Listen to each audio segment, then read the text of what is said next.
ನಿಮ್ಮ ಡಾಕ್ಟರ್ ವಿಶೇಷ ನೇರಪ್ರಸಾರ ಕಾರ್ಯಕ್ರಮಕ್ಕೆ ಸ್ವಾಗತ. ನಾನು ಶುಭಶ್ರೀ ಜೈನ್.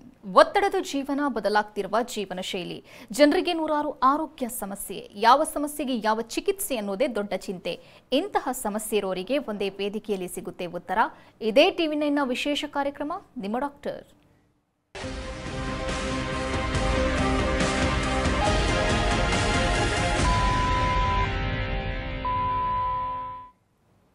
ಡಿಸ್ಕ್ ಸವೆತದಿಂದ ಕುತ್ತಿಗೆ ನೋವು ಅಥವಾ ಬೆನ್ನು ನೋವು ಕಾಣಿಸಿಕೊಂಡ್ರೆ ತುಂಬಾ ಕಷ್ಟಪಡಬೇಕು. ಈ ನೋವಿನಿಂದ ಉತ್ಸಾಹ ಕುಗ್ಗುತ್ತೆ, ಅಲ್ಲದೆ ಈ ನೋವು ಬೆಡ್ ರೆಸ್ಟ್ ತೆಗೆದುಕೊಳ್ಳುವಂತೆ ಮಾಡುತ್ತೆ. ಅಷ್ಟಕ್ಕೂ ಈ ಕುತ್ತಿಗೆ ನೋವು ಹಾಗೆ ಬೆನ್ನು ನೋವು ಕಾಣಿಸಿಕೊಳ್ಳಲು ಕಾರಣಗಳು ಹಲವಾರಿವೆ. ಗಂಟೆಗಟ್ಟಲೆ ಒಂದೇ ಕಡೆ ಕುಳಿತು ಕೆಲಸ ಮಾಡೋದು, ಸರಿಯಾದ ವ್ಯಾಯಾಮ ಇಲ್ಲದಿರೋದು, ಕೆಲಸದ ಒತ್ತಡ ಮತ್ತು ಅತಿಯಾದ ಭಾರ ಎತ್ತೋದ್ರಿಂದ ಈ ತೆರನಾದ ನೋವುಗಳು ಬರುವ ಸಾಧ್ಯತೆ ಹೆಚ್ಚಿರುತ್ತೆ. ಆದರೆ ಭಯಪಡುವ ಅವಶ್ಯಕತೆ ಇಲ್ಲ. ಇದಕ್ಕೆ ಹೋಮಿಯೋಪತಿಯಲ್ಲಿ ಪರಿಣಾಮಕಾರಿ ಹಾಗೂ ಶಾಶ್ವತ ಪರಿಹಾರವಿದೆ. ಈ ಬಗ್ಗೆ ಹೆಚ್ಚಿನ ಮಾಹಿತಿ ನೀಡಲಿದ್ದಾರೆ ಹೋಮಿಯೋಕೇರ್ ಇಂಟರ್ನ್ಯಾಷನಲ್ನ ವೈದ್ಯರಾದ ರಶ್ಮಿ. ಡಾಕ್ಟರ್, ಕಾರ್ಯಕ್ರಮಕ್ಕೆ ಸ್ವಾಗತ. Thank you. ಇನ್ನು ವೀಕ್ಷಕರೇ, ಟಿವಿ ಸ್ಕ್ರೀನ್ನಲ್ಲಿರುವಂತಹ ಸಂಖ್ಯೆಗೆ ಕರೆ ಮಾಡೋ ಮೂಲಕ ತಾವು ಡಾಕ್ಟರ್ ಜೊತೆ ನೇರವಾಗಿ ಮಾತನಾಡಬಹುದು. ಡಾಕ್ಟರ್, ಇವತ್ತು ಡಿಸ್ಕ್ ಪ್ರಾಬ್ಲಮ್ ಬಗ್ಗೆ ನಾವು ಮಾತನಾಡಲಿಕ್ಕಿದ್ದೇವೆ. ಸಾಕಷ್ಟು ಜನರು ನೋವು ಅಂತ ಹೇಳ್ತಿರ್ತಾರೆ, ಆದರೆ ಡಿಸ್ಕ್ ಪ್ರಾಬ್ಲಮ್ ಇದೆ ಅನ್ನೋದು ಅವ್ರಿಗೆ ಗೊತ್ತಿರಲ್ಲ. First of all, disk problem ಅಂದರೆ ಏನು? ಸೊ ಡಿಸ್ಕ್ ಪ್ರಾಬ್ಲಮ್ ನವಡೇಸ್ ತುಂಬ ಹೆಚ್ಚಾಗಿ ನಾವು ನೋಡುವಂಥದ್ದು ಸಮಸ್ಯೆ ಆಗಿರುವಂಥದ್ದು. ಆ್ಯಂಡ್ ಅರ್ಲಿ ಏಜಲ್ಲಿ ಸಮಸ್ಯೆ ಕಾಣಿಸ್ತಾ ಇದೆ. ಸೊ ಯಂಗ್ ಏಜಲ್ಲಿ ಕೂಡ ನಾವು ಅರ್ಲಿ 20s 30sಲ್ಲಿ ಕೂಡ ಈ ಪ್ರಾಬ್ಲಮ್ಸ್ನ ನೋಡುವಂಥದ್ದು. ಆ್ಯಂಡ್ ಫಿಮೇಲ್ಸಲ್ಲಿ ಹೆಚ್ಚಾಗಿ ಈ ಸಮಸ್ಯೆನ ನಾವು ನೋಡ್ತಿದ್ದೀವಿ. ಕಂಪೇರ್ ಟು ಮೇಲ್ಸ್ ಇರ್ಬೋದು, ಅಥವಾ ಬೇರೆ ಒಂದು ಹಿಸ್ಟ್ರಿ ಇರುವಂಥದ್ದು ಇರ್ಬೋದು. ಸೊ ಏಜ್ ಆಗ್ತಿದ್ದಂಗೆ ಒಂದು degeneration of the disk it is quite common. But ಕೆಲವರಲ್ಲಿ ಅದು ಅರ್ಲಿ ಏಜಲ್ಲೇ ಕಾಣಿಸ್ಕೊಳ್ಳುತ್ತೆ. ಹಲವಾರು ಕಾರಣ ಇರುವಂಥದ್ದು ಇರ್ಬೋದು. ಸೊ ಇನ್ನು ಡಿಸ್ಕ್ ಅಂತ ಹೇಳೋದಾದರೆ, ಸೊ ಇದು ಸ್ಟ್ರಕ್ಚರ್ ಬ್ರೀಫ್ ಆಗಿ ಒಂದು ಔಟರ್ ಕವರಿಂಗ್ ಲೇಯರ್ ಅಂತ ಹೇಳ್ತೀವಿ. ಸೊ ಅದನ್ನು ಆ್ಯನ್ಯುಲಸ್ ಫೈಬ್ರೋಸಸ್ ಅಂತ ಹೇಳ್ಬೋದು. ಸೊ ಟ್ಯಾಕ್ಸ್ ಲೈಕೆ ಒಂದು ಶಾಕ್ ಅಬ್ಸರ್ಬರ್ ಇರ್ಬೋದು, ಅಥವಾ protecting layer to the spinal cord ಅಂತ ಹೇಳ್ಬೋದು. ಅದನ್ನು ಪ್ರೊಟೆಕ್ಟ್ ಮಾಡ್ತಾ ಹೋಗ್ತಾ ಇರುತ್ತೆ. So the outer covering layer ಅಂತಲೇ ಹೇಳ್ತೀವಿ. ಸೊ ನಾರಿನಂಶದಿಂದ ಇದು ಮಾಡಲ್ಪಟ್ಟಿರುತ್ತೆ. ಆ್ಯಂಡ್ ಒಳಗಡೆ ಒಂದು ಸಾಫ್ಟ್ ಜೆಲ್ಲಿ ಲೈಕ್ ಸಬ್ಸ್ಟೆನ್ಸ್ ಅಂತ ಹೇಳ್ಬೋದು. ಸೊ ಟ್ಯಾಕ್ಸ್ as a lubricant between two vertebras. So ಅದೊಂದು ಲುಬ್ರಿಕೇಷನ್ ಥರ ಇರುತ್ತೆ. ಸೊ ಯಾವುದೇ ರೀತಿ ಒಂದು ಘರ್ಷಣೆಗೆ ಒಳಗಾಗೋದಿಲ್ಲ. ಸೊ ಫ್ರಿಕ್ಷನ್ ಆಗದೆ ಇರೋ ಥರ ನೋಡ್ಕೊಳ್ಳುವಂಥದ್ದು. ಸೊ ಒಂದಕ್ಕೊಂದು ಉಜ್ಜೋದನ್ನು ತಡೆಯುವಂಥದ್ದು. ಸೊ ಇನ್ನೊಂದು ಜೆಲ್ ಸಬ್ಸ್ಟೆನ್ಸಿಂದ ಮಾಡಲ್ಪಟ್ಟಿರುತ್ತೆ. ಸೊ ಇದು ಕೂಡ ಏಜ್ ಆಗ್ತಿದ್ದಂಗೆ ಕೆಲವರಲ್ಲಿ ಕಮ್ಮಿ ಆಗ್ತಾ ಹೋಗುವಂಥದ್ದು ಅರ್ಲಿ ಸ್ಟೇಜಸಲ್ಲೇ ನಾವು ನೋಡ್ಬೋದು.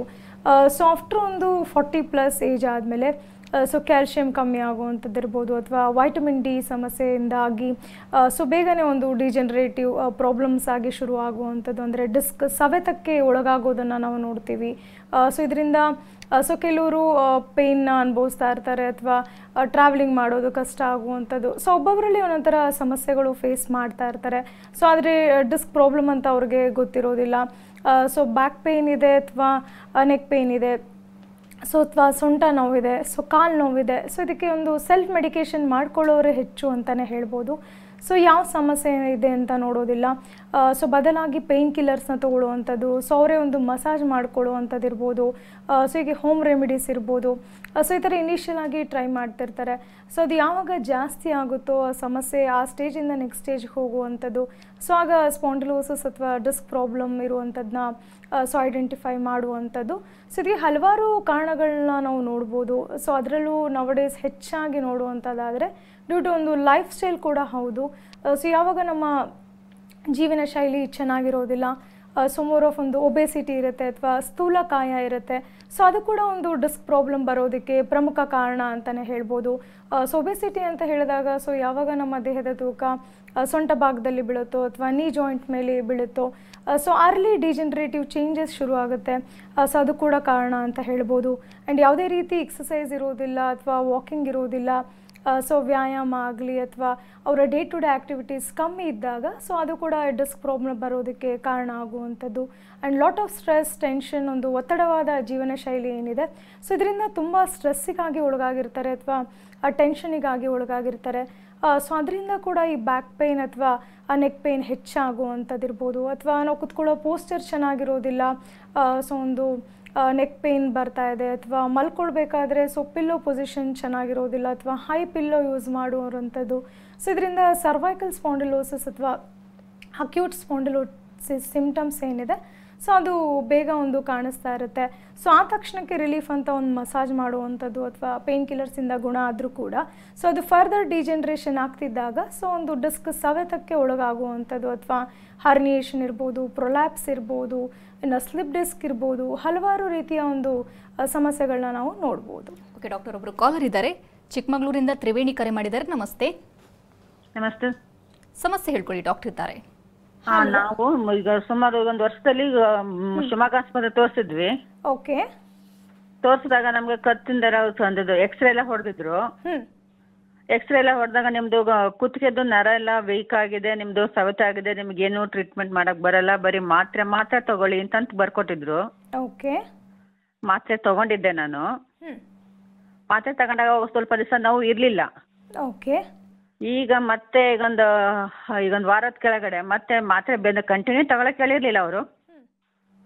ಸ್ವಲ್ಪ ತಗೊಂಡು ಅವಾಗ ಇರ್ಲಿಲ್ಲ. ಮತ್ತೀಗ ನೋವು ಕುತ್ತಿಗೆ ನೋವು ಬರ್ತಾ ಇದೆ. ಓಕೆ. ಅದಕ್ಕೆ ಏನ್ ಮಾಡ್ಬೇಕು ಮೇಡಮ್ ಅವರ? ಓಕೆ. ಸೊ ಎಷ್ಟು ವಯಸ್ಸು ನಿಮಗೆ? ನಮ್ಗೆ ಈಗಲೂ ಆಲ್ರೆಡಿ 49ರಿಂದ 50. ಓಕೆ. ಯಾವ ಥರ ಶುರು ಆಯಿತು? ಏನಾದರೂ ಇಂಜುರಿ ಆಗಿತ್ತಾ, ಪೆಟ್ಟಾಗಿತ್ತಾ, ಅಥವಾ ಭಾರ ಏನಾದರೂ ಎತ್ತಿದ್ರಾ? ಇಲ್ಲ ಮೇಡಮ್, ಅವೇನೂ ಮಾಡಿಲ್ಲ ಮೇಡಮ್ ಅವರ ನಾನು. ಓಕೆ. ನೋಡಿ 40+ ಏಜ್ ಗ್ರೂಪ್ ಅಂತ ಹೇಳ್ತೀರಾ, ಸ್ವಲ್ಪ ಒಂದು ಸವೆತ ಕೂಡ ಆಗಿರ್ಬೋದು, ಡಿಜೆನರೇಟಿವ್ ಚೇಂಜಸ್. ಸೊ ಕುತ್ತಿಗೆ ಭಾಗದಲ್ಲಿ ಡಿಸ್ಕ್ ಪ್ರಾಬ್ಲಮ್ ಇದ್ದಾಗ ಸರ್ವೈಕಲ್ ಸ್ಪಾಂಡಿಲೋಸಿಸ್ ಅಂತ ಹೇಳ್ತೀವಿ. So C1 to C7 vertebral column ಏನಿದೆ, ಸೊ ಅರ್ಲಿ ಡಿಜೆನರೇಟಿವ್ ಚೇಂಜಸ್ ಆಗಿರ್ಬೋದು. ಸೊ ಅದರ ಜೊತೆಗೆ ಡಿಸ್ಕ್ ಬಲ್ಜ್ ಆಗಿರ್ಬೋದು. ಈಗ ಹೇಳಿದರೆ ನೀವು ಪೇನ್ ಕಿಲ್ಲರ್ಸ್ ಎಲ್ಲ ತೊಗೊಂಡ್ರಿ, ಸೊ ಆ ತಕ್ಷಣಕ್ಕೆ ಸ್ವಲ್ಪ ಕಮ್ಮಿ ಅನಿಸುತ್ತೆ, ಮತ್ತೆ ಬರ್ತಾ ಇದೆ ನಿಮಗೆ, ಆ ನೋವು ಮರುಕಳಿಸ್ತಿದೆ ಅಂತ ಹೇಳಿದಾಗ ಖಂಡಿತ ನಿಮಗೆ ಹೋಮಿಯೋಪತಿನಲ್ಲಿ ಟ್ರೀಟ್ಮೆಂಟ್ ಇರುತ್ತೆ. ಸೊ ಒಂದ್ಸರಿ ನೀವು ನಿಯರೆಸ್ಟ್ ಬ್ರಾಂಚಿಗೆ ವಿಸಿಟ್ ಮಾಡಿ, ನೀವು ಆಲ್ರೆಡಿ ಎಕ್ಸ್ರೇ ಮಾಡಿಸಿದ್ರೆ ಅಥವಾ MRI ಮಾಡಿಸಿದ್ದೆ ಆದಲ್ಲಿ ಸೊ ಅದನ್ನು ತೊಗೊಂಡು ವಿಸಿಟ್ ಮಾಡಿ, ಖಂಡಿತ ನಿಮಗೆ ಸೂಕ್ತ ಪರಿಹಾರವನ್ನು ತಿಳಿಸ್ಕೊಡ್ಬೋದು. ಧನ್ಯವಾದ ಕರೆ ಮಾಡಿದ್ದಕ್ಕಾಗಿ. ತೇಜಸ್ ಚಿಕ್ಕಮಗಳೂರಿನಿಂದ ಕರೆ ಮಾಡಿದ್ದಾರೆ. ನಮಸ್ತೆ. ನಮಸ್ತೆ ತೇಜಸ್ ಅವರೇ. ಮೇಡಮ್ ನಮಸ್ತೆ. ಡಾಕ್ಟರ್ ಇದ್ದಾರೆ, ಮಾತನಾಡಿ. Hello madam. ನಮಸ್ತೆ ಮೇಡಮ್. ನಮಸ್ತೆ, ಹೇಳಿ. ಮೇಡಮ್ ತೇಜಸ್ ಅಂತ ಚಿಕ್ಕಮಗಳೂರಿಂದ ಮಾತಾಡೋದು. ಓಕೆ. ಮೇಡಮ್ ನಾವು 2 year ಬ್ಯಾಕ್ ಬೈಕಲ್ಲಿ ಆಕ್ಸಿಡೆಂಟ್ ಆಗಿತ್ತು. ಓಕೆ. ಇವಾಗ ಟ್ರೀಟ್ಮೆಂಟ್ ಎಲ್ಲ ತಗೊಂಡಿದ್ವಿ ಮೇಡಮ್. ಒಂದು ಸ್ವಲ್ಪ 80% ರಿಕವರಿ ಆಗಿತ್ತು. ಓಕೆ. ಮತ್ತೆ ಇವಾಗ ಮೇಡಮ್ ಒಂದು 2 month ಒಂದು ಸ್ವಲ್ಪ ಬ್ಯಾಕ್ ಪೇನು, ಮತ್ತೆ 1 month ಹೆಡ್ ಎಲ್ಲ ಬ್ಯಾಕ್ ಸೈಡ್ ತಲೆ ನೋವ್ತಾ ಇದೆ. ಟ್ರೀಟ್ಮೆಂಟ್ ಏನು ಮಾಡೋದು ಅಂತ ಮೇಡಮ್ ಕನ್ಫ್ಯೂಸ್ ಅಲ್ಲಿದೆ ಮೇಡಮ್. ಓಕೆ. ನೋಡಿ, ಹಿಸ್ಟ್ರಿ ಆಫ್ ಇಂಜುರಿ ಇದೆ ಅಥವಾ ಆಕ್ಸಿಡೆಂಟ್ ಆಗಿತ್ತು, ಸೊ ಅದಾದಮೇಲೆ ನಿಮಗೆ ಪೇಯ್ನ್ ಬರ್ತಿದೆ ಅಂತ ಹೇಳಿದಾಗ ಸೊ ಪೋಸ್ಟ್ ಇಂಜುರಿ ಪೇಯ್ನ್ ಅಂತ ಹೇಳ್ತೀವಿ. ಇದಕ್ಕೆ ಕೂಡ ಖಂಡಿತ ಹೋಮಿಯೋಪತಿನಲ್ಲಿ ಟ್ರೀಟ್ಮೆಂಟ್ ಇರುತ್ತೆ. ಸೊ ಓಲ್ಡ್ ಇಂಜುರಿ ಪೇಯ್ನ್ ಮತ್ತೆ ಮರುಕಳಿಸಿದಾಗ, ಅದರಲ್ಲೂ ಈ ಚಳಿಗಾಲದಲ್ಲಿ ಮತ್ತಷ್ಟು ಆ ನೋವುಗಳು ಜಾಸ್ತಿ ಆಗೋದನ್ನು ಕೂಡ ನಾವು ನೋಡ್ಬೋದು. ಸೊ ನಿಮಗೆ ಹೋಮಿಯೋಪತಿನಲ್ಲಿ ಟ್ರೀಟ್ಮೆಂಟ್ ಇರುತ್ತೆ. ಸೊ ಈಗ ಕಾರಣ ಏನಂತ ಗೊತ್ತಾಗಿದೆ. ಸೊ ಕಂಪ್ಲೀಟ್ ಒಂದು ಕೇಸ್ ಹಿಸ್ಟ್ರಿ ಆದಮೇಲೆ ಸೊ ನಿಮ್ಮ ಲೈಫ್ ಸ್ಟೈಲ್ ಚೇಂಜಸ್ ಇರ್ಬೋದು, ಅಥವಾ ಎಕ್ಸಸೈಸ್ ಇರ್ಬೋದು, ವಾಕಿಂಗ್ ಇರ್ಬೋದು, ಅಥವಾ ಡಯಟಲ್ಲಿ ಯಾವ ರೀತಿ ಫುಡ್ನ ತೊಗೊಳ್ಬೇಕು, ಸೊ ಇದನ್ನೆಲ್ಲ ಅಡ್ವೈಸ್ ಮಾಡ್ತೀವಿ. ಸೊ ಒಂದ್ಸರಿ ನೀವು ನಿಯರೆಸ್ಟ್ ಬ್ರಾಂಚಿಗೆ ವಿಸಿಟ್ ಮಾಡ್ಬೋದು. ಥ್ಯಾಂಕ್ ಯು ತೇಜಸ್ ಅವರೇ. ದಾವಣಗೆರೆಯಿಂದ ಮಂಜುಳಾ ಕರೆ ಮಾಡಿದ್ದಾರೆ. ನಮಸ್ತೆ. ನಮಸ್ತೆ ಮ್ಯಾಮ್. ಸಮಸ್ಯೆ ಹೇಳ್ಕೊಳ್ಳಿ. ಹಲೋ ಮೇಡಮ್ ಅವರೇ, ನನಗೆ ಲೆಫ್ಟ್ ಸೈಡ್ ಸ್ವಲ್ಪ ಬ್ಯಾಕ್ ಪೇನ್ ಅಂದ್ರೆ ಸೊಂಟದ ಹತ್ರ ನೋವು ಬರುತ್ತೆ. ಓಕೆ. ಅದಕ್ಕೆ ತೋರ್ಸಿದೀವಿ. ತೋರ್ಸಿದ್ರೆ ಅವರು ಭಾರ ಎತ್ಬೇಡ್ರಿ ಅಂತಂದ್ ಹೇಳಿದ್ರು. ಒಂದು 3-4 ಜನ ಡಾಕ್ಟರ್ ಕನ್ಸಲ್ಟ್ ಮಾಡಿದ್ರೆ ಅವರೆಲ್ಲ ಭಾರ ಎತ್ಬೇಡ್ರಿ ಅಂತಾರೆ. ಆಮೇಲೆ ಇದು ಕ್ಯಾಲ್ಸಿಯಂ ಮಾತ್ರ ಎಲ್ಲ ಕೊಟ್ಟಿದ್ರು, ಆಮೇಲೆ ನೋವಿನ ಮಾತ್ರನೂ ಕೊಟ್ಟಿದ್ರು. ಆದ್ರೆ ಕ್ಯಾಲ್ಸಿಯಂ ಮಾತ್ರ ನನ್ ದೇಹಕ್ಕೆ ಇಡಿಸ್ಲಿಲ್ಲ. ನೋವಿನ ಮಾತ್ರನೂ ಜಾಸ್ತಿ ನೀವು ತಗೋಬೇಡ್ರಿ ಅಂತ ಫಿಸಿಷಿಯನ್ ಡಾಕ್ಟರ್ ಹೇಳಿದ್ರು. ಓಕೆ. ಹಾಗಾಗಿ ತಗೊಳೋದು ಕಡಿಮೆ ಮಾಡಿದ್ದೆ ನಾನು. ಮತ್ತು ಏನಾದ್ರೂ ಹಿಂಗೆ ನೋವು ಬರ್ತಾನೆ ಇರುತ್ತೆ ಮೇಡಮ್. ಜಾಸ್ತಿ ತಳಗಡೆ ಕೂತ್ಕೊಂಡ್ರೆ ಸಾಕು ನೋವು ಬರುತ್ತೆ. ತಳಗಡೆ ಕೂತ್ಕೊಂಡ್ ಚಪಾತಿ ಊದೋದು, ರೊಟ್ಟಿ ಮಾಡೋದು ಇದೆಲ್ಲ ಮಾಡಿದ್ರೆ ಹಂಗೆ ಪೇನ್ ಸ್ಟಾರ್ಟ್ ಆಗುತ್ತೆ. ಓಕೆ. ನೋಡಿ, ಅದಕ್ಕೆ ಏನ್ ಮಾಡೋದು? ಓಕೆ. ನೀವು ಹೇಳ್ತಿದ್ದೀರಾ ಲೆಫ್ಟ್ ಸೈಡ್ ಪೇಯ್ನ್ ಇದೆ, so left side hip joint ಅಥವಾ ಸೊಂಟ ಭಾಗದಲ್ಲಿ ನೋವು ಬರ್ತಿದೆ ಅಂತ. ಸೊ ಸಯಾಟಿಕಾ ಇರ್ಬೋದು, ಅಂದರೆ ಲೆಫ್ಟ್ ಸೈಡೆಡ್ ಸಯಾಟಿಕಾ ಅಂತ ಹೇಳ್ತೀವಿ. ಸೊ ಯಾವಾಗ ಸಯಾಟಿಕ್ ನರ್ವ್ ಕಂಪ್ರೆಷನ್ ಆಗುತ್ತೋ ಸೊ ಅದರಿಂದ ಈ ಥರ ರೇಡಿಯೇಟಿಂಗ್ ಪೇಯ್ನ್ ಬರ್ಬೋದು. ನಿಮಗೆ ಸೊಂಟ ಭಾಗದಿಂದ ಕಾಲುವರೆಗೂ ಹೋಗ್ಬೋದು. ಸೊ ಸಮ್ಟೈಮ್ಸ್ ಪೇಯ್ನ್ ಜೊತೆಗೆ ನಮ್ನೆಸ್, ಅಂದರೆ ಮರಗಟ್ಟದಂಗೆ ಆಗುವಂಥದ್ದು, ಅಥವಾ ಸಡನ್ ಆಗಿ ಟಿಂಗ್ಲಿಂಗ್ ಸೆನ್ಸೇಷನ್ ಅಥವಾ electric shock like pain, so ಈ ಥರ ಎಕ್ಸ್ಪೀರಿಯನ್ಸ್ ಮಾಡುವಂಥದ್ದು ಇರುತ್ತೆ. ಆ್ಯಂಡ್ ಆಲ್ರೆಡಿ ಮೆಡಿಕೇಷನ್ಸ್ ತೊಗೊಂಡಿದ್ದೀರಾ, ಸೊ ಆಗಾಗ ಒಂದು ಪೇಯ್ನ್ ಕಿಲ್ಲರ್ಸ್ ಇರ್ಬೋದು, ಅಥವಾ ಕ್ಯಾಲ್ಶಿಯಂ ಮಾತ್ರೆ ನಿಮಗೆ ಸೆಟ್ ಆಗಿಲ್ಲ, ಸೊ ಇದನ್ನೆಲ್ಲ ಹೇಳ್ತಿರೋದ್ರಿಂದ ಖಂಡಿತ ನಿಮಗೆ ಹೋಮಿಯೋಪತಿನಲ್ಲಿ ಟ್ರೀಟ್ಮೆಂಟ್ ಇದೆ ಅಮ್ಮ. ಸೊ ಫರ್ದರ್ ಒಂದು ಡಿಜೆನರೇಷನ್ ಆಫ್ ದಿ ವರ್ಟಿಬ್ರಾಸ್ ಪ್ರಿವೆಂಟ್ ಮಾಡೋದಕ್ಕೆ ಆ ಮೆಡಿಸಿನ್ಸ್ನ ಕೊಡುವಂಥದ್ದು. ಆ್ಯಂಡ್ ಆಲ್ರೆಡಿ ಸಯಾಟಿಕ್ ನರ್ವ್ ಕಂಪ್ರೆಷನಿಂದ ಏನು ನೋವು ಬರ್ತಿದೆ, ಸೊ ಇದಕ್ಕೆ ಎಕ್ಸಸೈಸ್ ಇರ್ಬೋದು, ಅದ್ರ ಜೊತೆಗೆ ಆ ಟ್ರೀಟ್ಮೆಂಟ್ ಇರ್ಬೋದು, ಎಷ್ಟು ದಿವಸಗಳ ಕಾಲ ಬೇಕಾಗುವಂಥದ್ದು. ಸೊ ಇದನ್ನೆಲ್ಲ ನೀವು ಒಂದು ಸರಿ ರಿಪೋರ್ಟ್ಸ್ ತೊಗೊಂಡು ಕ್ಲಿನಿಕ್ಕಲ್ಲಿ ಬಂದಾಗ ಖಂಡಿತ ನಿಮಗೆ ಕೌನ್ಸಿಲಿಂಗ್ ಆಗುತ್ತೆ ಅಂತ ಹೇಳ್ಬೋದು. ಧನ್ಯವಾದ ಕರೆ ಮಾಡಿದ್ದಕ್ಕಾಗಿ. ಡಾಕ್ಟರ್, ಇನ್ನು ಟೈಪ್ಸ್ ಆಫ್ ಡಿಸ್ಕ್ ಪ್ರಾಬ್ಲಮ್ ಬಗ್ಗೆ ಹೇಳೋದಾದರೆ? ಸೊ ಇನ್ನು ಡಿಸ್ಕ್ ಪ್ರಾಬ್ಲಮ್ ಅಂತ ಹೇಳಿದಾಗ ಸೊ ಹಲವಾರು ಡಿಸ್ಕ್ ಸಮಸ್ಯೆನ ನಾವು ನೋಡ್ತೀವಿ. ಡಿಸ್ಕ್ ಪ್ರೊಲ್ಯಾಪ್ಸ್ನ ನೋಡ್ಬೋದು, ಸ್ಲಿಪ್ ಡಿಸ್ಕ್ನ ನೋಡ್ಬೋದು, ಡಿಜೆನರೇಟಿವ್ ಡಿಸ್ಕ್ ಡಿಸೀಸ್ ಅಂತ ಹೇಳ್ತೀವಿ. ಸೊ ಅಥವಾ ಸಯಾಟಿಕಾ ಪ್ರಾಬ್ಲಮ್ ಇರ್ಬೋದು. ಸೊ ಇನ್ನು IVDP ಅಂತ ಹೇಳ್ತೀವಿ, ಅಂದರೆ ಇಂಟರ್ವರ್ಟಿಬ್ರಲ್ ಡಿಸ್ಕ್ ಪ್ರೊಲ್ಯಾಪ್ಸ್. ಸೊ ಎಲ್ಲ ಸಮಸ್ಯೆಗಳನ್ನ ನಾವು ನೋಡುವಂಥದ್ದು. ಸೊ ಇನ್ನು ಡಿವೈಡ್ ಅಂತ ಮಾಡೋದಾದರೆ, ಈಗ ಕುತ್ತಿಗೆ ಭಾಗದಲ್ಲಿ ಕೆಲವರಿಗೆ ಸಮಸ್ಯೆ ಇರುತ್ತೆ. ಸೊ ಅದನ್ನು ಸರ್ವೈಕಲ್ ಸ್ಪಾಂಡಿಲೋಸಿಸ್ ಅಂತ ಹೇಳ್ತೀವಿ. ಸೊ C1 to C7 ವರ್ಟಿಬ್ರಾಸ್ ಏನಿರುತ್ತೆ, ಸೊ ಇದರಲ್ಲಿ ಒಂದು ಡಿಜೆನರೇಟಿವ್ ಚೇಂಜಸ್ ಆಗಿರುವಂಥದ್ದು ಅಥವಾ ನರ್ವ್ ಎಫೆಕ್ಷನ್ ಆಗಿದ್ದಾಗ ಸೊ ಅವ್ರಿಗೆ ಯೂಶ್ವಲಿ ಕುತ್ತಿಗೆ ಪೇಯ್ನ್ ಬರ್ತಾ ಇರುತ್ತೆ. ಸೊ ಆಗಾಗ ಬರ್ತಿರುವಂಥದ್ದು ಅಥವಾ ಕಂಟಿನ್ಯೂ ಆ ಪೇಯ್ನ್ ಇದ್ದೇ ಇರುತ್ತೆ. ಇವನ್ ಸ್ವಲ್ಪ ವೆಯ್ಟ್ ಲಿಫ್ಟ್ ಮಾಡುವಂಥದ್ದು ಇರ್ಬೋದು, ಅಥವಾ ಸ್ವಲ್ಪ ಭಾರ ಎತ್ತಿದ್ರು, ಅಥವಾ ಇವನ್ ಕೂಮ್ ಮಾಡಿದ್ರು ಕೂಡ ಸೊ ಆ ಕೈನಲ್ಲಿ ಅವ್ರಿಗೆ ಕೆಲಸ ಮಾಡೋಕ್ಕಾಗ್ತಿರೋದಿಲ್ಲ. ಸೊ ಕುತ್ತಿಗೆಯಿಂದ ಹಿಡಿದು ಅವ್ರಿಗೆ 2 ಶೋಲ್ಡರ್ ಭಾಗಕ್ಕೆ ರೇಡಿಯೇಷನ್ ಆಗ್ಬೋದು. ಸೊ 2 ಭುಜಗಳಿಗೆ ನೋವು ಬಂದಾಗ ಸೊ ಸಮ್ಟೈಮ್ಸ್ 2 ಕೈಗೆ ಅಥವಾ ಕೈ ಬೆರಳಲ್ಲಿ ಕೂಡ ಪೇಯ್ನ್ ಜೊತೆ ನಮ್ನೆಸ್ ಆಗುವಂಥದ್ದಿರ್ಬೋದು, ಅಥವಾ ವೀಕ್ನೆಸ್ ಆಗುವಂಥದ್ದಿರ್ಬೋದು. ಸೊ ಲೇಟೆಸ್ಟ್ ಸ್ಟೇಜಸಲ್ಲಿ ಪ್ಯಾರಾಲಿಸಿಸ್ ಲೈಕ್ ಸಿಂಪ್ಟಮ್ಸ್, ಅಂದರೆ ಸ್ವಾಧೀನ ಇಲ್ದಂಗೆ ಆಗುವಂಥದ್ದು. ಸೊ ಈ ಥರ ಪ್ರೋಗ್ರೆಸ್ ಆಗ್ತಾ ಹೋಗುತ್ತೆ because of the disk degeneration ಇರ್ಬೋದು, ಅಥವಾ ಡಿಸ್ಕ್ ಬಲ್ಜ್ ಇರ್ಬೋದು, ಜಾಗ ಬಿಟ್ಟು ಹೊರಗಡೆ ಬಂದಿರುವಂಥದ್ದು. ಸೊ ಸಮ್ಟೈಮ್ಸ್ ಆ ಜೆಲ್ ಲೈಕ್ ಸಬ್ಸ್ಟೆನ್ಸ್ ಏನಿರುತ್ತೆ ಸೊ ನೆಕ್ಸ್ಟ್ ಸ್ಟೇಜಿಗೆ ಹೋದಾಗ ಸೊ ಹೊರಗಡೆ ಬರುವಂಥದ್ದು, ಇದನ್ನು ನಾವು ಡಿಸ್ಕ್ ಹರ್ನಿಯೇಷನ್ ಅಂತ ಹೇಳ್ತೀವಿ. ಸೊ ಈ ಸಮಸ್ಯೆನ ಕೂಡ ನಾವು ನೋಡ್ಬೋದು. ಸೊ ಯಾವಾಗ ಈ ಸರ್ವೈಕಲ್ ಸ್ಪಾಂಡಿಲೋಸಿಸ್ ಹೆಚ್ಚಾಗ್ತಾ ಹೋಗುತ್ತೋ, ಅದರಲ್ಲೂ ಅವರು ಡಯಾಬಿಟಿಸ್ ಇದ್ದಾರೆ ಅಥವಾ ಹೈಪರ್ ಟೆನ್ಷನ್ ಇದ್ದಾರೆ ಅಂತ ಹೇಳಿದಾಗ ಸೊ ಫ್ರೋಸನ್ ಶೋಲ್ಡರ್ನ ನೋಡ್ಬೋದು, quite common because of the diabetic neuropathy ಇರ್ಬೋದು, ಅಥವಾ ಅರ್ಲಿ ಡಿಜೆನರೇಟಿವ್ ಚೇಂಜಸ್ ಇರ್ಬೋದು, ಅಥವಾ family history of disk problem ಇರ್ಬೋದು. ಸೊ ಅವರಲ್ಲಿ ಹೆಚ್ಚಾಗಿ ಕಾಣಿಸ್ಕೊಳ್ಳುತ್ತೆ. ಸೊ ಯಾವ ಕಾರಣದಿಂದ ಬಂದಿದೆ ಅಂತ ಹೇಳಿ ಸೊ ರೂಲ್ ಔಟ್ ಮಾಡೋದಕ್ಕೆ ಮೋರ್ ಆಫ್ ಒಂದು ಇನಿಷಿಯಲ್ ಆಗಿ ಎಕ್ಸ್ರೇ ಮಾಡಿಸುವಂಥದ್ದಿರ್ಬೋದು. ಸೊ ಅದರಲ್ಲಿ ಚೇಂಜಸ್ ಏನಾದರೂ ಇದೆಯಾ, ಸೊ ಆಗಲೇ ಟ್ರೀಟ್ಮೆಂಟ್ ಕೊಟ್ಟಿದ್ದೆ ಆದಲ್ಲಿ ಸೊ ಫರ್ದರ್ ಒಂದು ಚೇಂಜಸ್ನ ಕೂಡ ಅವಾಯ್ಡ್ ಮಾಡುವಂಥದ್ದು. ಇದನ್ನು ನಾವು ಸರ್ವೈಕಲ್ ಸ್ಪಾಂಡಿಲೋಸಿಸ್ ನೋಡ್ತೀವಿ, ಅಥವಾ ಕುತ್ತಿಗೆ ನೋವಲ್ಲಿ. ಇದು ಮೇ ಬಿ ಅಕ್ಯೂಟ್ ಸ್ಪಾಂಡಿಲೋಸಿಸ್ ಅಥವಾ ಕ್ರಾನಿಕ್, ಅಂದರೆ ಇಯರ್ಸ್ ಟುಗೆದರಿಂದ ಅವರು ಸಫರ್ ಆಗ್ತಿರ್ತಾರೆ. ಹಿಸ್ಟ್ರಿ ಕೇಳಿದಾಗ ಮೋರ್ ದೆನ್ 5 years 6 yearsಯಿಂದ ಕೂಡ ಇರ್ಬೋದು, ಅಥವಾ ಇಂಜುರಿ ಇರ್ಬೋದು ಪ್ರೀವಿಯಸ್ ಹಿಸ್ಟ್ರಿ. ಸೊ ಆಗಾಗ ನೋವು ಬರ್ತಿದೆ. ಸೊ ಇದೆಲ್ಲ ಆಫ್ಟರ್ ಒಂದು ಕಂಪ್ಲೀಟ್ ಕೇಸ್ ಹಿಸ್ಟ್ರಿ ಆದಮೇಲೆ ಗೊತ್ತಾಗುವಂಥದ್ದು. ಇದನ್ನು ಸರ್ವೈಕಲ್ ಸ್ಪಾಂಡಿಲೋಸಿಸ್ ಅಂತ ಹೇಳ್ತೀವಿ. ಸೊ ಯಾವಾಗ ಲಂಬಾರ್ ರೀಜನಿಗೆ ಬರುತ್ತೋ ಅಥವಾ ಸೊಂಟ ಭಾಗದಲ್ಲಿ ಬರುತ್ತೋ ಆಗ ನಾವು ಲಂಬಾರ್ ಸ್ಪಾಂಡಿಲೋಸಿಸ್, ಸೊ ಸೊಂಟ ನೋವನ್ನು ನೋಡ್ಬೋದು. ಸೊ L1 to L5 ವರ್ಟಿಬ್ರಾಸ್ ಏನಿದೆ ಸೊ ಅದು ಅಫೆಕ್ಷನ್ ಆಗಿರುತ್ತೆ. So along with that tail bone ಅಥವಾ ಸ್ಯಾಕ್ರಲ್ ವರ್ಟಿಬ್ರಾ ಏನಿದೆ ಸೊ ಅದರಲ್ಲೂ ಡಿಜೆನರೇಟಿವ್ ಚೇಂಜಸ್ ಇರ್ಬೋದು, ಅಥವಾ ಇನಿಷಿಯಲ್ ಆಗಿ ಡಿಸ್ಕ್ ಬಲ್ಜ್ ಅಥವಾ ಡಿಜೆನರೇಟಿವ್ ಡಿಸೀಸ್ ಅಂತ ಹೇಳ್ಬೋದು. ಸಮ್ಟೈಮ್ಸ್ ಇನ್ಫೆಕ್ಷನ್ ಕೂಡ ಆಗಿರುತ್ತೆ, ಡಿಸ್ಕೈಟಿಸ್ ಅಂತ ಹೇಳ್ತೀವಿ, ಅಥವಾ ಸ್ಪಾಂಡಿಲೈಟಿಸ್ ಅಂತ ಹೇಳ್ಬೋದು. ಸೊ ಅವರಿಗೆ ಉರಿ ಊತ ಕಾಣಿಸ್ಕೊಳ್ಳುವಂಥದ್ದು, ಸೊ ಆ ಜಾಗದಲ್ಲಿ ಸೊ ಮುಟ್ಟಿದ್ರೆ ಬಿಸಿ ಅನುಭವ ಆಗುವಂಥದ್ದು. ಸೊ ಈ ಥರ ಎಲ್ಲ ಸಿಂಪ್ಟಮ್ಸ್ನ ನಾವು ಕೂಡ ಸ್ಪಾಂಡಿಲೈಟಿಸ್ ಇದ್ದಾಗ ನೋಡುವಂಥದ್ದು. ಓಕೆ ಡಾಕ್ಟರ್, ಮತ್ತಷ್ಟು ಈ ಬಗ್ಗೆ ಮಾತಾಡ್ತಾ ಹೋಗೋಣ. ಡಾಕ್ಟರ್, ನಾವು ಡಿಸ್ಕ್ ಪ್ರಾಬ್ಲಮ್ ಬಗ್ಗೆ ಮಾತನಾಡ್ತಾ ಇದ್ವಿ. ಸಾಮಾನ್ಯ ನೋವಿಗೂ ಈ ನೋವಿಗೂ ಇರುವಂತಹ ವ್ಯತ್ಯಾಸ ಏನು, ಡಿಸ್ಕ್ ಪ್ರಾಬ್ಲಮ್ ಇದೆ ಅನ್ನೋದು ಗೊತ್ತಾಗೋದು ಹೇಗೆ? ಸೊ ಇನ್ನು ಡಿಸ್ಕ್ ಪ್ರಾಬ್ಲಮ್ ಅಥವಾ ನಾರ್ಮಲ್ ಆಗಿ ಈಗ ಬ್ಯಾಕ್ ಪೇಯ್ನ್ ಅಥವಾ neck pain due to some strain ಆಗಿ ಕೂಡ ಬರುವಂಥದ್ದು. ಸೊ ಈಗ ಟ್ರಾವೆಲಿಂಗ್ ಮಾಡಿರ್ತಾರೆ, ಅಥವಾ ತುಂಬ ಭಾರವಾದ ವಸ್ತುವನ್ನು ಎತ್ತಿರುವಂಥದ್ದು, ಅಥವಾ ತುಂಬ ಎಕ್ಸರ್ಷನ್ ವರ್ಕ್ ಇರುತ್ತೆ. ಸೊ ಅವರಲ್ಲೂ ಕೂಡ ಪೇಯ್ನ್ ಕ್ವೈಟ್ ಕಾಮನ್ ಆಗಿ ಕಾಣಿಸ್ಬೋದು. ಸೊ ಅದು ತನಗೆ ತಾನೇ ಕಮ್ಮಿ ಆಗ್ತಾ ಹೋಗುತ್ತೆ, ಸ್ವಲ್ಪ ರೆಸ್ಟ್ ಮಾಡಿದಾಗ ಕಮ್ಮಿ ಆಗ್ತಾ ಹೋಗುತ್ತೆ. ಆದರೆ ಡಿಸ್ಕ್ ಪ್ರಾಬ್ಲಮ್ ಹಾಗಾಗೋದಿಲ್ಲ. ಸೊ ಕಂಟಿನ್ಯೂ ಅವ್ರಿಗೆ ಪೇಯ್ನ್ ಇದ್ದೇ ಇರುತ್ತೆ. ಸೊ ನೆಕ್ ಪೇಯ್ನ್ ಇರ್ಬೋದು, ಬ್ಯಾಕ್ ಪೇಯ್ನ್ ಇರ್ಬೋದು. ಸೊ ಅದರಲ್ಲೂ ಸ್ವಲ್ಪ ವೆಯ್ಟ್ ಲಿಫ್ಟಿಂಗ್ ಆಯಿತು ಅಥವಾ ಎಕ್ಸರ್ಷನಲ್ ವರ್ಕ್ ಆಯ್ತು ಅಂತ ಹೇಳಿದಾಗ ಸೊ ಅವ್ರಿಗೆ ಪೇಯ್ನ್ ಕಂಟ್ರೋಲ್ ಆಗೋದಿಲ್ಲ. ಸೊ ಐದರ್ ಅವರು ಪೇಯ್ನ್ ಕಿಲ್ಲರ್ಸ್ನ ತಗೊಳ್ಬೇಕು, ಅಥವಾ ಸೊ ಮಸಾಜ್ ಮಾಡ್ಕೊಳ್ಳುವಂಥದ್ದು ಇರ್ಬೋದು. ಅದರಿಂದ ಸ್ವಲ್ಪ ಮಟ್ಟಿಗೆ ರಿಲೀಫ್ ಸಿಕ್ಕಿದ್ರು ಕೂಡ ಸೊ ಕಂಟಿನ್ಯೂ ಇರುತ್ತೆ ಆ ಪೇಯ್ನ್. ಮೋರ್ ದೆನ್ ಒಂದು 3 weeksಯಿಂದ ಇರ್ಬೋದು, 3 monthsಯಿಂದ ಇರ್ಬೋದು, ಹಾಗೆ ಕಂಟಿನ್ಯೂ ಆಗ್ತಾನೆ ಇರುತ್ತೆ. ಆ ನೋವು ಜೊತೆಗೆ ಸೊ ಸಮ್ಟೈಮ್ಸ್ ಅದು ಡಿಸ್ಕ್ ಪ್ರಾಬ್ಲಮ್ ಹೆಚ್ಚಾಗಿದ್ದಾದಲ್ಲಿ ಸೊ ಅವ್ರಿಗೆ ನಮ್ನೆಸ್ ಬರುವಂಥದ್ದು, ಅಂದರೆ ಎಲೆಕ್ಟ್ರಿಕ್ ಶಾಕ್ ಲೈಕ್ ಪೇನ್ ಅಥವಾ ಟಿಂಗ್ಲಿಂಗ್ ಸೆನ್ಸೇಷನ್ ಆಗುವಂಥದ್ದು ಇರ್ಬೋದು. So radiation type of pain ಅಂತ ಹೇಳ್ತೀವಿ. ಇದನ್ನು ನಾವು ಸರ್ವೈಕಲ್ ಸ್ಪಾಂಡಿಲೋಸಿಸಲ್ಲಿ ಕೂಡ ನೋಡ್ಬೋದು, ಸರ್ವೈಕಲ್ ರೆಡಿಕ್ಯುಲೋಪತಿ ಅಂತ ಹೇಳ್ತೀವಿ. ಸೊ ಯಾವಾಗ ಸಯಾಟಿಕ್ ನರ್ವ್ ಕಂಪ್ರೆಷನ್ ಜಾಸ್ತಿ ಆಗುತ್ತೋ ಅಥವಾ ಕೆನಾಲ್ ಸ್ಟಿನೋಸಿಸ್ ಆಗುತ್ತೋ, ಆ ನ್ಯಾರೋಯಿಂಗ್ ಆಫ್ ದಿ ನರ್ವ್ ಅಥವಾ ಪ್ಯಾಸೇಜ್ಗೆ ಸಮಸ್ಯೆ ಆಗುವಂಥದ್ದು.